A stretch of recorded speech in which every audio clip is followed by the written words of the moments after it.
Chers amis, eh bien, en faisant défiler, en faisant défiler à l'aide du pouce, vous savez, oh mon Dieu, Seigneur, prends pitié, les vidéos que j'ai faites et qui se trouvent sur les dernières chaînes valides, les dernières en date, eh bien, je me dis, je vais peut-être réécouter quelque chose, histoire de reprendre un fil que j'aurais laissé, comme l'huile du Christ, ou peut-être même l'hypothèse parasite, qui mériterait des suites.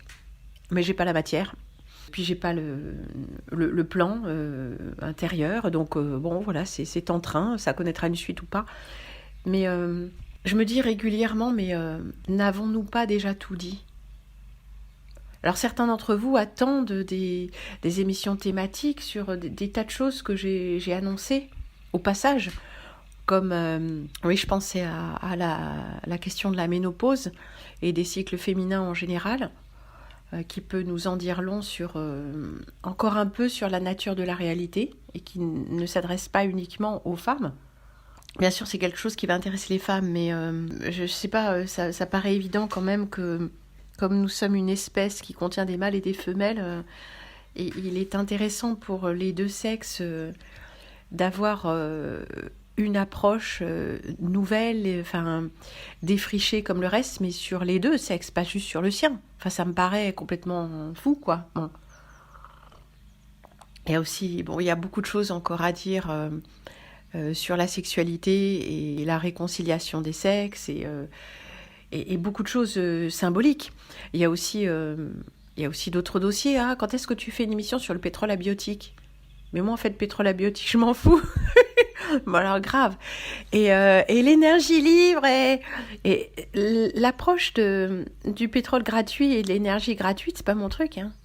Parce que c'est vraiment pas mon truc. C'est pas là que je vais.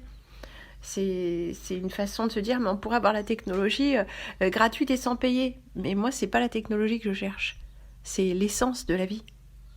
Et toutes ces technologies qui sont des technologies d'assistance, aussi bien mentale que physique, elles nous diminuent très largement dans notre créativité, notre spiritualité, tout ça. Et elles mènent à des vies telles que nous les vivons là. Alors que ce soit gratuit ou payant, moi, un monde de panneaux solaires, de bagnoles, c'est pas, ça me fait pas rêver. Mais voilà, il y a pas mal de choses qui sont peut-être restées en train, que je ferais ou ne ferais pas. Nous verrons comment les choses se précisent. Il n'y a plus de moyens pour moi de faire des directs, sauf exceptionnellement, car mes accès au réseau sont manifestement surveillés et très limités. Ça n'était pas le cas auparavant, ça a été le cas en d'autres moments, mais plus ponctuels. Et puis, où que je sois, comme j'utilise le même dispositif, en général le même dispositif, ça devrait marcher à peu près partout pareil. Notamment, comme ici, ça marchait bien. Il n'y a pas eu de diminution de relais ici, quoi. Donc je reviens et ça ne marche plus. Je fais des changements d'opérateur, de trucs comme ça. Ça ne change rien, en fait. Ça vient pas de moi, ça vient pas de mes appareillages, ça vient pas de mon propre abonnement, quoi que ce soit. C'est une surveillance un peu plus vaste. Et donc ça peut paraître un peu frustrant parce qu'il y a moins ce retour, même s'il est tout de même indirect. Ce retour indirect par vos commentaires et quand il y a un défilement de papotage en ligne, ça permet d'avoir une sorte de dialogue dont je reste le maître de cérémonie, bien sûr, hein, et le modérateur et tout ça, juge et partie, et c'est sûr. Mais bon, ça, ce sont les limites et de la technologie, et de toute façon, moi, je ne participerai pas à des débats ouverts parce que c'est fatigant. Mentalement, émotionnellement, ça n'amène à rien. Et c'est pas mon propos. Donc, je m'en tiens à ce que j'aime faire. Je propose aussi une possibilité en gros, un courrier des spectateurs par petites phrases lapidaires, mais ça, c'est le support qui prévoit ça comme ça. Si ça ne vous convient pas, j'en suis absolument désolée, mais il n'y aura rien d'autre. Mais rien que ça permettait d'avoir des échanges qui se développaient, qui s'épanouissaient d'une façon tout à fait spécifique, surtout avec des gens avec lesquels je suis en affinité spirituelle et intellectuelle. Il n'est pas question d'avoir le même parcours ou quoi que ce soit, mais de ressentir les mêmes choses à un certain moment et de s'entraider. Là, récemment, il y a tout un afflux de gens qui arrivent. Je ne sais pas d'où ils sortent, ceux-là, mais ça ne me convient pas du tout, mais j'y peux rien, en fait. De chaînes de conscience vibratoire, ou je ne sais pas trop quoi, rien qu'à leur pseudo, on voit qu'il y a un truc qui se la raconte, quoi, des éveillés. Voilà.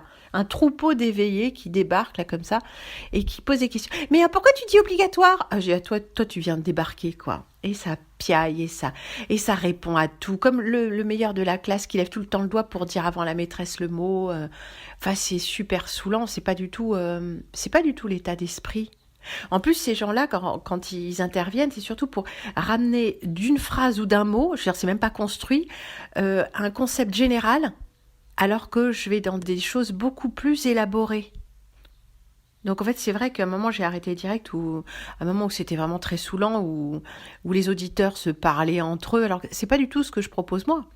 Si vous voulez vous parler entre vous, vous n'avez pas besoin de venir parasiter une émission où les spectateurs sont censés avoir la parole pour s'adresser à l'ensemble, pas s'adresser à leurs potes. Et comment tu vois, ouais, mais moi j'en ai marre d'entendre ça, mais pourquoi t'as dit ça, et ça s'adresse même pas à moi.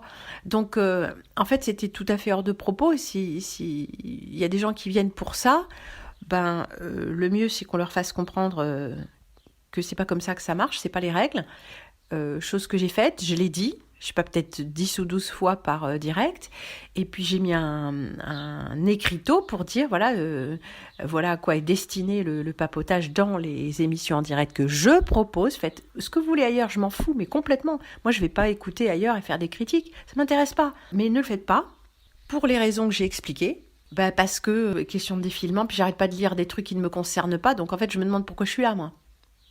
Alors qu'il y a des gens qui vont réécouter cette émission en différé, tout ça. Donc, en fait, c'est constamment saucissonné par des trucs qui n'ont absolument rien à voir, sans compter, bien sûr, les questions et les interventions qui n'ont rien à voir avec la chose dont on est en train de parler, ou les gens qui sont égarés là, quoi. Bon, ça peut arriver. Mais qu'il n'y ait pas cette autodiscipline intellectuelle, je me suis demandé pourquoi je faisais ça, quoi. À qui ça fait plaisir? Certainement pas à moi. Mais ça fait plaisir aux abrutis qui ont leur petite heure de gloire à mettre 3 commentaires, quoi. Mais moi, je suis pas là pour ça. Donc, il est vrai, malgré tout, il y a eu quelques moments, quelques émissions comme ça, avec ce petit dialogue indirect, qui ont été de haute volée de sentiments et de spiritualité, de vraie spiritualité, quoi, qui nous ont vraiment élevés et nous ont laissé une forme de sérénité, de compréhension nouvelle. Avec aussi l'idée que nous pouvons nous relier, même si nous sommes loin les uns des autres, et que physiquement, nous pourrions peut-être ne pas nous entendre pour un tas de raisons d'apparence physique, de style de vie, de tas de choix dans la matière qui ne nous correspondent pas. Nous sommes arrivés à un moment où tout est choix, tout est bifurcation, tout est positionnement, et ça devient très très difficile. Spirituellement, c'est une position quasiment intenable. Alors, nous n'avons plus ce moyen de communication, ou alors parfois, de façon extraordinaire, ça fonctionne, allez savoir. Mais nous ne pouvons plus compter dessus, en tout cas. Et je me rends compte que, bien que j'ai beaucoup moins d'entrain, j'ai plus cette joie pétillante, cet enthousiasme, je vais faire une émission, je devrais quand même sortir, je devrais quand même faire autre chose, mais non, mais j'ai envie de faire celle-là, et puis je me lance, et il y a comme une addiction aux jeux vidéo, je ne l'ai plus. J'ai plus autant de facilité à lire aussi, je bute sur les mots. Et ça, ce sont des difficultés neurologiques que nous rencontrons tous, qui sont dues vraisemblablement, disons-le d'une façon générale et imagée, au changement d'atmosphère que nous sommes en train de subir. De vivre, c'est beaucoup dire, parce que là, c'est vraiment de la survie. Oui, ce ne serait pas français de dire le changement d'atmosphère que nous sommes en train de survivre, auquel nous sommes en train de survivre. Encore que je ne suis pas sûre qu'on y survive vraiment, on y laisse vraiment beaucoup de plumes. Mais l'important, je le remarque, bien que tout ait été dit, que j'ai déjà tout dit en de nombreuses circonstances et pour beaucoup de sujets, bien que j'ai déjà tout dit, il est question de durer. Durer, le verbe, il est question pour nous de durer.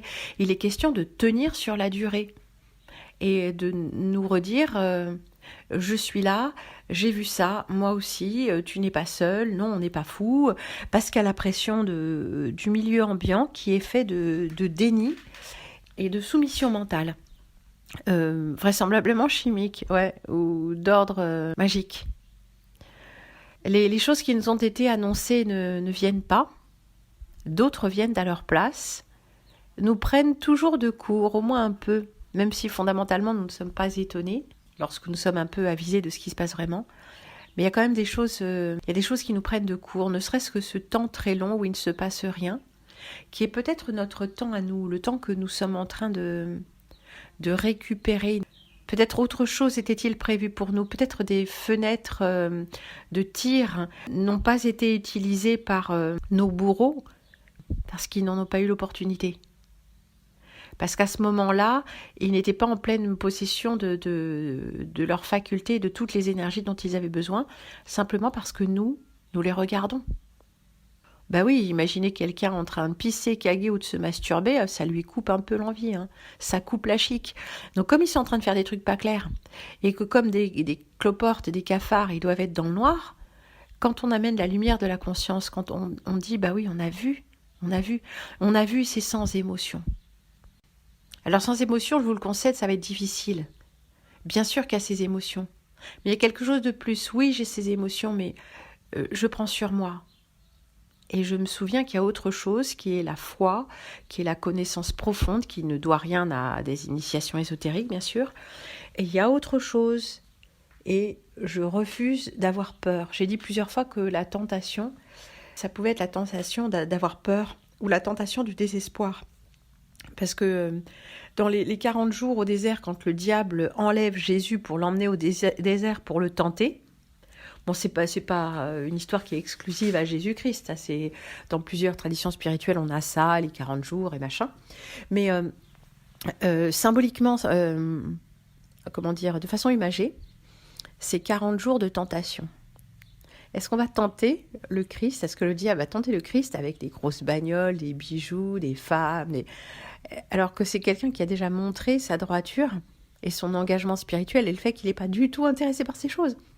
Mais c'est pas avec ça qu'on tente les êtres qui sont déjà sur le chemin spirituel, qui sont des êtres élevés d'âme. C'est avec autre chose. Par exemple, mais ça sert à rien. Ils s'en foutent de toi. Tu peux bien te sacrifier pour leur péché, mais ils continueront à pécher et puis ils blasphémeront ton nom. Ça sert à rien. Il y aura que désespoir et misère sur la terre pour toujours parce que cette terre est à moi. Et bien sûr, là, il y a une tentation de dire, mais c'est vrai, ça sert à rien, mais alors, on n'y arrivera pas. Mais voilà. Ça, comment est-ce qu'on se sent quand on est dans ce type d'état d'esprit?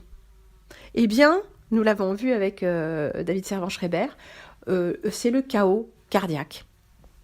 Voilà, ça amène le chaos, ça désorganise les ondes cérébrales, les ondes cardiaques, etc.